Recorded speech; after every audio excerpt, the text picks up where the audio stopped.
हमारे साथ हैं पंचकोटि महामणि केबीसी कौन बनेगा करोड़पति के विजेता सुशील जी।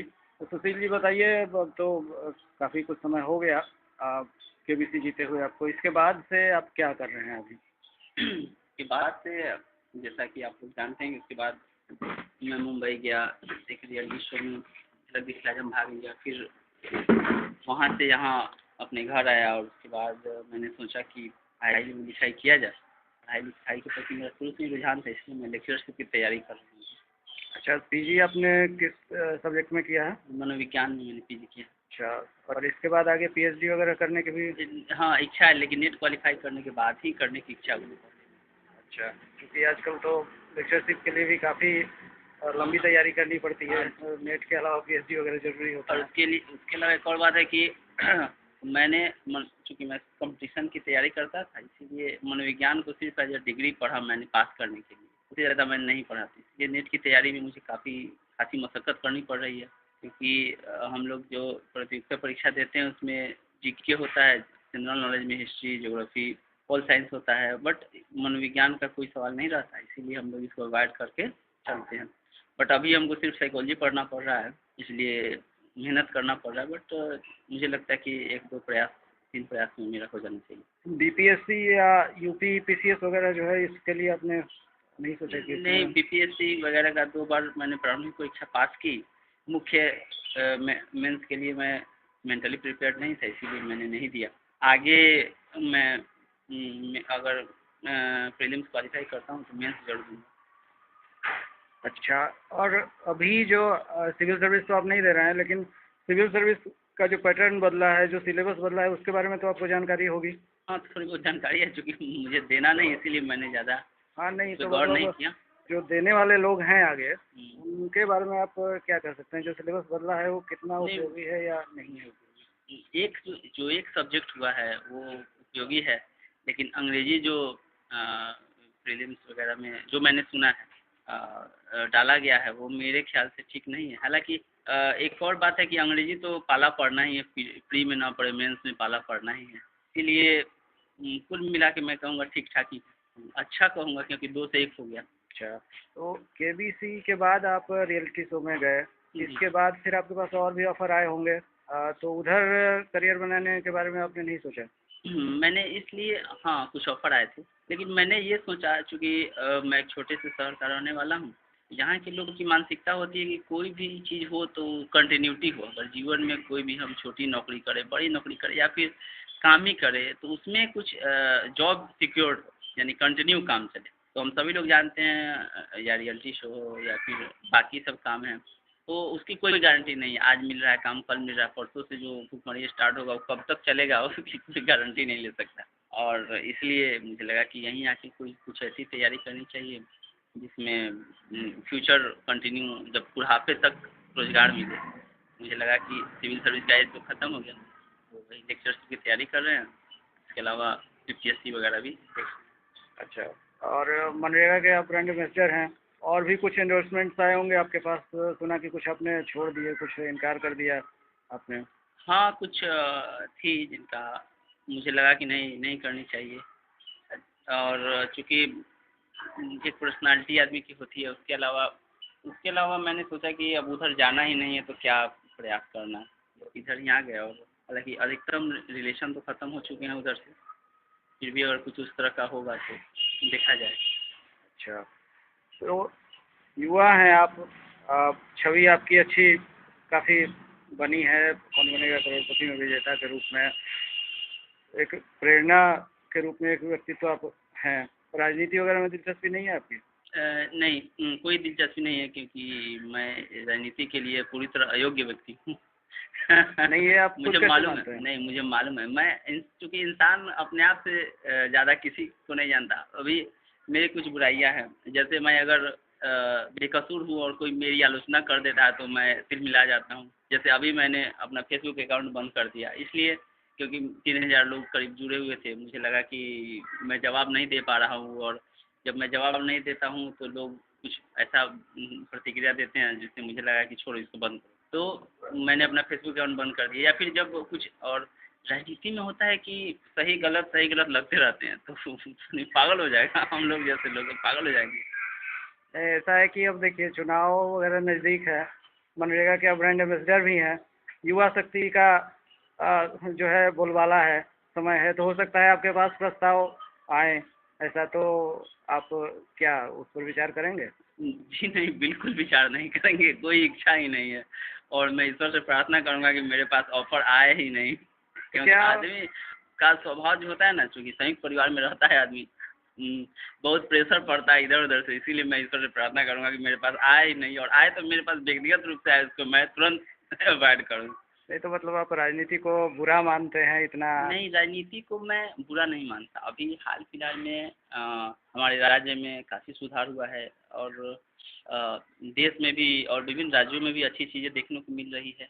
हाँ, बुराई तो है, क्योंकि देखिए कोई भी व्यक्ति जो राजनीति में अपना जीवन लगाता है और वो एज अ प्रोफेशन कैरियर के रूप में लेता है, तो क्या अब हम किसी नेता से स्वतंत्रता से पहले वाले नेता की तुलना करें, तो ये तो संभव नहीं होगा, क्योंकि आजकल का जो सामाजिक स्तर है, सामाजिक सोच है, उस सब जगह एक ही समान हो रहा है। और इसलिए मुझे लगता है कि कुछ सुधार की तो आवश्यकता है ही, सुधार हो भी रहा है। और लेकिन अंत तक मैं यही कहूँगा कि मैं तो राजनीति के योग्य देखिए नहीं हूँ। आज तो इसलिए पूछ रहा हूँ आपसे, क्योंकि आज के दौर में जो राजनीति की स्थिति है उसमें बेदाग साफ सुथरे लोगों की काफ़ी ज़रूरत है, और ऐसे में आपका जैसा व्यक्ति तो उभर कर आया है, तो हो सकता है आपके पास चुनाव का समय है तो लोग आए कि हमारे तरफ से लड़िए। आप मनरेगा के एम्बेसडर भी हैं, तो हो सकता है कांग्रेस की तरफ से ही ऑफर आए आपके पास, तो ऐसी स्थिति में आप ये नहीं सोचेंगे कि समाज सेवा के लिए आना चाहिए सामने, समाज में कुछ बदलाव ला सके आप कुछ कर सके समाज के लिए? एक मौका मिलता है उससे भी, आप जनप्रतिनिधि बनकर जाते हैं संसद में या विधानसभा में, तो एक मौका तो मिलता है कि आप अपने से कुछ कर सकते हैं। वो तो चीज़ें ठीक है, लेकिन एक आपका आप कहाँ सेटिस्फाइड रहते हैं, आप कहाँ रिलैक्स फील करते हैं, ये चीज़ें हैं। मुझे पढ़ने लिखने का शौक़ है, मुझे घूमने का शौक़ है, मुझे अपने 4-5 खास दोस्तों के साथ बैठ के किसी विषय पे डिस्कस करने का शौक़ है, तो ये मेरी हॉबी है। और आज भी अगर केबीसी के बाद ऐसा हुआ कि बहुत ज़्यादा लोगों से मिलना हुआ, उसके बाद एक बेचैनी हुई कि ऐसा नहीं होना चाहिए। मैं अपने खास फिर वही स्थिति जो पहले थी, बस कुछ खास लोग उनके साथ गप्पे लड़ना कि घूमना फिरना, जैसे थे वैसे बढ़ने की मैंने कोशिश की, क्योंकि वो चीज़ मैंने पहले भी कहा वो मेरे स्वभाव में ही नहीं है। इसलिए खुशी होगी कि राजनीति की स्थिति और सुधरे, बहुत अच्छे लोग आएँ, क्योंकि हम भी खुश होते हैं, हमारे देश का विकास होता है, हमारे राज्य का विकास होता है। कोई पार्टी हो अच्छा काम करे, कोई नेता हो अच्छा काम करे, हमें गर्व होता है कि हाँ, हमारे यहाँ अगर अच्छा काम हो रहा है तो प्राउड से कहते हैं ये हम यहाँ के हैं। अगर कहीं विदेश जाएँ, हमारे देश का विकास हो तो हम प्राउड से कहेंगे हम इस देश के रहने वाले हैं। तो इसलिए मैं चाहूँगा, ईश्वर से प्रार्थना करूँगा, लेकिन मैं कभी नहीं चाहूँगा। चलिए छोड़िए, आप राजनीति में नहीं आना चाहते हैं, लेकिन केबीसी के बाद से जिस तरह से स्थितियां बदली, आपकी जो छवि उभर के आई, तो आप अब घर से निकलते होंगे, कहीं भी जाते होंगे, तो लोग आपको दूसरे नज़रिए से देखते होंगे, एक पूरा का पूरा बदलाव आया होगा आपके प्रति, लोगों के व्यवहार में। कहीं भी आप किसी ऑफिस में जाते होंगे तो वहाँ लोग आपको देखते होंगे, तो आपका काम आसान हो जाता होगा, इस तरह की कई चीज़ें होती होंगी, तो इससे क्या आपको कैसा महसूस होता है? नहीं, अच्छा लगता है, लेकिन मैं कोशिश करता हूँ इन सुविधाओं का उपभोग नहीं करूँ। कहीं भी जाता हूँ तो लाइन में लग जाता हूँ, कहीं भी जाता हूँ तो कभी ये कोशिश नहीं करता हूँ कि मैं ये करूँ। जैसे किसी ऑफ़िस में अगर किसी पदाधिकारी से व्यक्तिगत जान-पहचान है तभी मैं जाता हूँ, अगर जान-पहचान नहीं है तो क्यू से जैसे होता है वैसे ही करता हूँ। क्योंकि आदत ख़राब नहीं करना चाहिए आदमी की, आदत ख़राब हो जाएगा तो बाद में दिक्कत हो जाता है। इसलिए जो आदतें अच्छी आदतें हैं उसको बरकरार रखनी चाहिए। इसीलिए मैं इन सुविधाओं का उपभोग ही नहीं करता। अगर व्यक्तिगत रूप से कभी किसी पार्टी फंक्शन में किसी पदाधिकारी से मिले हुए हैं, तब उसके बाद वो बात अलग है, तब व्यक्तिगत रूप से मिलते हैं, काम आसान होता है। लेकिन ऐसा मैं कोशिश ही नहीं करता, कहीं भी कुछ काम हुआ तो वही क्यू में जाना हुआ, ट्रेन का टिकट कराना हुआ, क्यू में लगे, रिजर्वेशन करना आपके लिए तो लोग वैसे ही जगह छोड़ देते होंगे? नहीं, नहीं, ऐसा कुछ नहीं है, कुछ नहीं है, ऐसा नहीं होता है। क्योंकि पहले तो अब जैसे लाइन लगी तो अब कितने लोग पहचानते हैं, कुछ गेस करते हैं, कोई आपस में झगड़ते हैं, है, नहीं है, हम तब तक निकाल जाते हैं। तो इसलिए इन सुविधाओं का मैंने बहुत कम ही उपभोग किया है। जैसे अब मान लीजिए आप पदाधिकारी, आपसे अगर नज़र मिल गई, आपने काम कर दिया, ये अलग बात। बट अगर आपसे नज़र नहीं मिला आप अपने ऑफिस में, तो मैं वही काम करता हूँ जो पहले करता था। चलिए, ये तो बड़ी अच्छी बात है कि आपने अपना बरकरार रखा है। लोग आमतौर पर बदल जाते हैं। नहीं, इसलिए कि ये फ़ायदा हमको घाटा हमको होगा भाई। इस चीज़ का फ़ायदा तो मुझे होगा ना, क्योंकि देखिए मैं तो कोई फ़िल्म स्टार हूँ नहीं, चाहे मैं कुछ उस तरह का हूँ नहीं कि आप मेरा फिल्म स्टार नहीं है, लेकिन आप स्टार तो हैं ही। स्टार उसको क्या कहेंगे आप, वन नाइट सेलिब्रिटी कहेंगे एकाएक बन जाना तो। और उस तरह का मैंने उसके बाद मैंने प्रयास भी नहीं किया कि मेरी पहचान उसी तरह की रहे। हालाँकि मैं चाहता हूँ कि लोग पहचानें, लेकिन नहीं पहचानते हैं वो भी अच्छा लगता है कि रिलैक्स रहते हैं आप कहीं कहीं जाते हैं। अभी मैं मुंबई से आया था, मुझे टिकट नहीं मिला, तो जिस ट्रेन में मैंने लिया था एसी में, वो ट्रेन कैंसिल हो गया, तो जनरल का टिकट लेके स्लीपर में बैठे। तो पटना तक आया 2 दिन में, और ऐसा भीड़ था, जनरल भी झूठा था, जहाँ जो खड़ा है ऐसे पकड़ के आया, हम भी पकड़ के चले आए, कोई नहीं पहचाना। तो क्या हुआ, मेरे हक में है ना। अपने बॉडी को मैं अगर सुकुमार बना लूँ तो ज़िंदगी बर्बाद हो जाएगी ना। मान लीजिए कितना दिन ऐसा भी होता है कि जो अगर आपको सुविधा मिल रही है, लोग अगर तो उसका फ़ायदा लोग उठाना चाहते हैं। नहीं, हाँ, लेकिन आप उसका किसी चीज़ के लिए मेरा ये मानना है कि जड़ से लेकर नीचे से ऊपर तक सोचना चाहिए, उसका दूरगामी परिणाम सोचना चाहिए। मान लीजिए कि हम एसी लगवा दें, मान लीजिए कार रख ले, एसी हो, सारी चीज़ एसी, तो उसके बाद एक ऐसी परिस्थिति आएगी जब सारी चीज़ें कुछ नहीं रहेंगी, तब तो मेरा शरीर तो हम तो बीमार पड़ जाएंगे ना। रेलवे का एग्जाम वगैरह देने जाते थे पूरे देश के कोना-कोना, उसी तरह इसी तरह लटक के इसी तरह खड़ा होके जाते थे। तो फिर तो क्या बदला? 2 साल पहले वही था, तो आज क्यों बदल जाए? लेकिन हाँ, अगर टिकट मिल जाएगा उस तरफ हम आएँगे, उसमें भी आएँगे। ये अच्छी बात है। अच्छा, केबीसी का की कोई यादगार घटना बताइए जो आपको सबसे ज़्यादा पूरे। वो जो अंतिम सवाल था ना, उस समय जो मेरा दिल का धड़कन था, लगता था मैं पागल हो जाऊँगा, फिर मेरा हार्ट फेल कर जाएगा, क्योंकि मैंने डबल डिप लिया था। और उस सवाल का जवाब मैं लगभग में जानता था, सर नहीं जानता। मैंने जब किया कि मेरा जो पूरा पढ़ा हुआ अनुभव के अनुसार मुझे लगा कि ये होगा, मुझे लगा ये होगा, मैंने कहीं नहीं पढ़ा।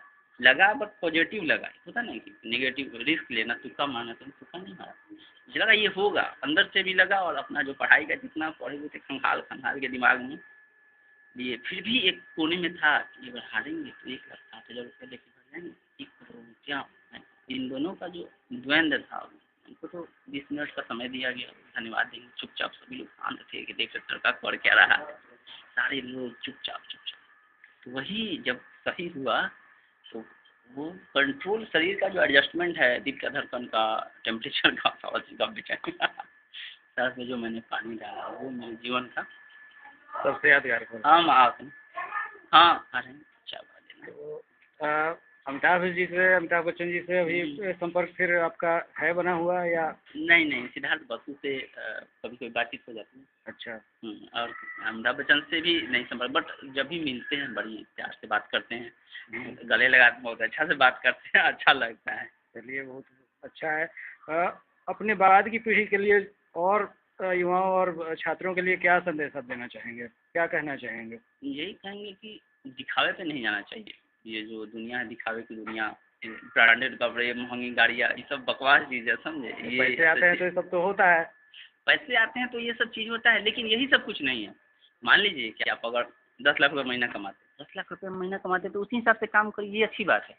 लेकिन अब उसके बिना काम नहीं चले, ये बुरी बात है। अब मजबूरी है, मान लीजिए कि अब कहीं हम जाते हैं तो किस फंक्शन में, तो अगर हमको 5 स्टार होटल में ठहराता है, तो हम थोड़े कहेंगे भाई हमको 3 स्टार में ठहराओ, चाहे हमको कोई नॉन एसी में ठहराओ। तो ये उपभोग करना अच्छी बात है। लेकिन अगर कहीं ऐसे जगह भी जाते हैं जहाँ उसकी कैपेसिटी नहीं होती है, वो हमको ठहराता है किसी जनरल में, तो अब ये तो नहीं कहेंगे भाई हम तो उसी में ठहरते हैं। तो ये गलत है। सुविधाओं का उपभोग कीजिए, बट उसके गुलाम मत बनिए। अच्छी चीज़ है कि ये सभी लोग तरक्की करें, सारे लोग महंगी गाड़ियाँ कर दे, बड़े बड़े अच्छी चीज़ों को उपभोग करें, बट उसके बिना काम नहीं चले। चाहे सिर्फ वही ज़िंदगी है, ऐसा नहीं होना चाहिए। क्योंकि मुझे लगता है मैक्सिमम जो गलत काम युवा भटकते हैं, वो इन्हीं सब दिखावे के चक्कर में कि हमको ये चाहिए, हमको वो चाहिए, जबकि ऐसा कुछ नहीं है।